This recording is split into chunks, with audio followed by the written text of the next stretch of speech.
Nicolas, Philippe, je vous laisse présenter et accueillir notre invité parce que le sport qu'il pratique m'est complètement inconnu. Alors Julie, ne te fais aucun souci. Après son passage ici, tu vas tout connaître sur son sport. Il pratique le dragster et s'appelle Bob Filler.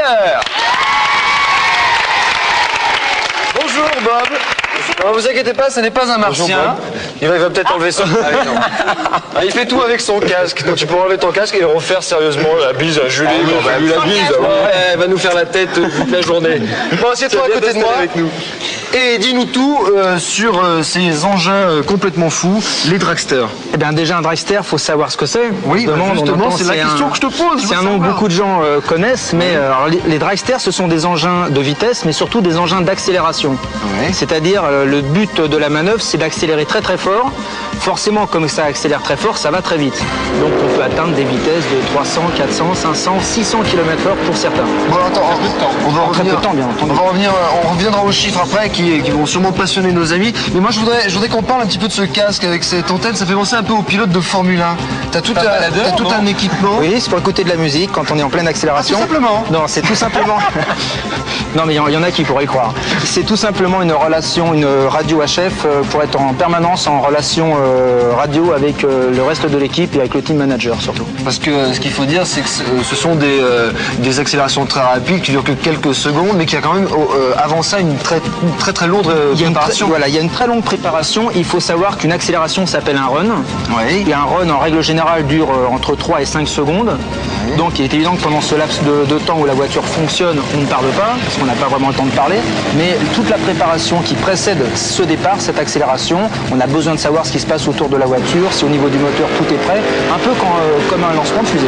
Alors tu nous as amené plein d'images, là on va en profiter pour les regarder tout en continuant de discuter. Ça te demande une préparation physique en dehors de ces runs justement? Ça demande une bonne condition physique puisqu'on encaisse quand même quelque chose comme 10 à 12 G. Qu'est-ce que c'est? Nous on peut peut-être savoir, mais nos amis qui nous regardent... Alors les G, c'est la mesure d'une accélération, comme le kilogramme c'est la mesure du poids. Donc les G mesurent une accélération et c'est le nombre de fois le poids de son corps au centimètre carré. On ne va pas rentrer dans les détails. Ça veut dire que pour quelqu'un, on va rentrer un petit peu quand même, parce que c'est... On va rentrer un petit peu. C'est-à-dire pour donner une ordre d'idée, un pilote d'avion de chasse va encaisser une accélération de 4 G. Oui. En dragster, on peut encaisser jusqu'à 12 G. Donc tu vas peser 12 fois ton poids. Le poids du corre. Donc ça fait un écrasement redoutable. Qui était costaud. Ah oui, il est costaud, oui. Alors finalement, je vais peut-être pas lui tailler les oreilles en pointe. Ils sont déjà, rassure-toi. Bon, d'accord. Quelle est l'incidence sur le corps de ces jets? Qu'est-ce que ça fait? Bon, il est évident qu'une telle accélération, le pilote est en apnée pendant toute l'accélération, c'est-à-dire qu'il ne peut plus respirer par la force de l'accélération. Le cœur s'arrête, mais on n'en est pas conscient, on ne le ressent pas. C'est les instruments médicaux que les médecins branchent, les cardiologues branchent pendant les tests. Donc en ce qui ça dure que 3-4 secondes. 3-4 secondes l'accélération et il y a aussi 4G dans l'autre sens quand on ouvre les parachutes pour le freinage car il faut savoir que ces voitures s'arrêtent avec des parachutes. C'est vraiment rapide. Il y a quelque chose qui m'épate, moi, c'est que vous mettez des réacteurs d'avion. Alors il y a plusieurs catégories.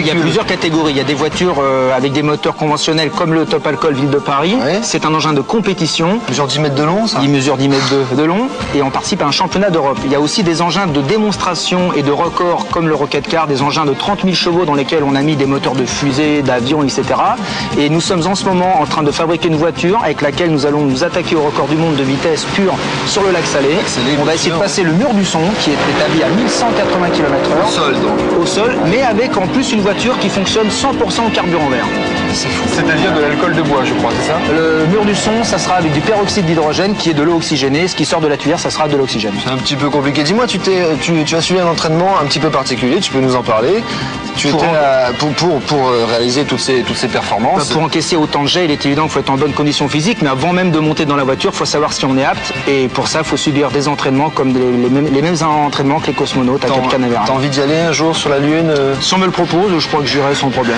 Écoute, j'espère qu'on sera là pour te suivre, parce que moi ça m'amusera aussi. Voilà. Merci beaucoup Bob, et puis bonne continuation. Et à bientôt.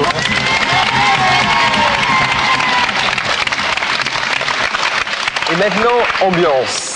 Un vieux moulin, la nuit, l'orage, la roue du moulin qui tourne toute seule. Ouh, ouh. Voici le vieux moulin.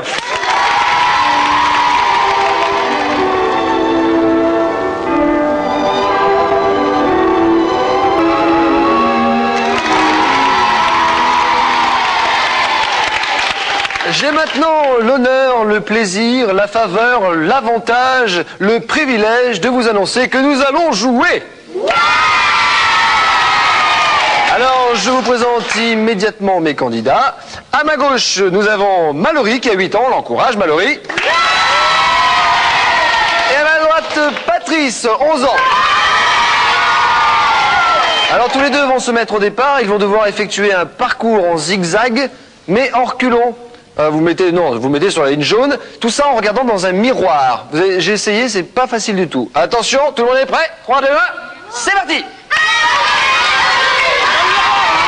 Dans le miroir. T'as le pied à côté là, Patrice. Voilà. Tombe pas, Valérie. Voilà. Allez, vas-y, Valérie. Hop. Vas-y, Valérie, c'est bien. Regarde, Valérie. Voilà. Allez, vas-y, encore un petit pas. Ouais. Venez nous rejoindre, on les applaudit très très fort. Venez nous rejoindre.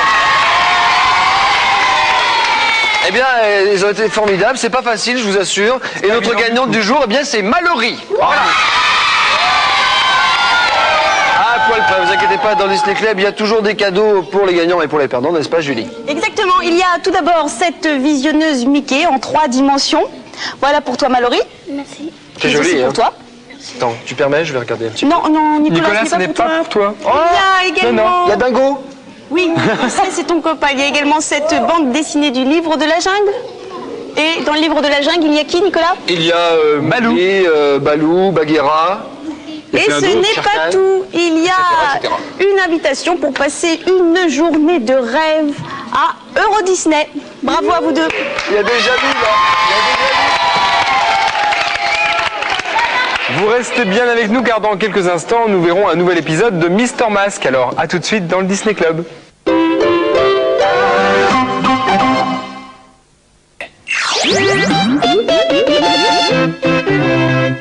Retrouvons vite notre ami Mister Mask qui est dans une situation bien ennuyeuse. En effet, il est accusé d'avoir volé une amulette et le sorcier à qui elle appartenait le maudit. C'est pas facile la vie pour notre héros. Voici Mister Mask.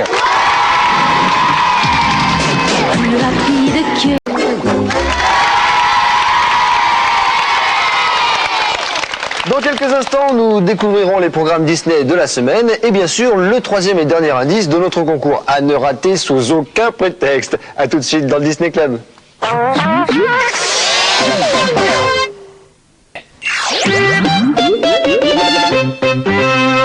Le dimanche après-midi, il y a Disney Parade et le mercredi matin, le Disney Club mercredi. Alors regardons tout de suite la bande-annonce de ces deux émissions. Cet après-midi, ne manquez pas Disney Parade. Dans le château de la Belle Bois dormant, retrouvez Jean-Pierre Foucault et Anne. Aujourd'hui, nous verrons comment épouser sa prof quand on a 14 ans dans la série Le Monde Merveilleux de Disney. Et rendez-vous bien sûr avec Mickey, Minnie et tous leurs amis. Un divertissement pour toute la famille. Chaque dimanche après-midi, Disney Parade. Et tous les mercredis matins de 7h30 à 9h, ne manquez pas notre émission Disney Club Mercredi avec les aventures de nos amis les Goomies, de la bande à Picsou et des reportages. Nous avons rencontré les héros du Muppet Show. Alors rendez-vous mercredi matin dans le Disney Club Mercredi.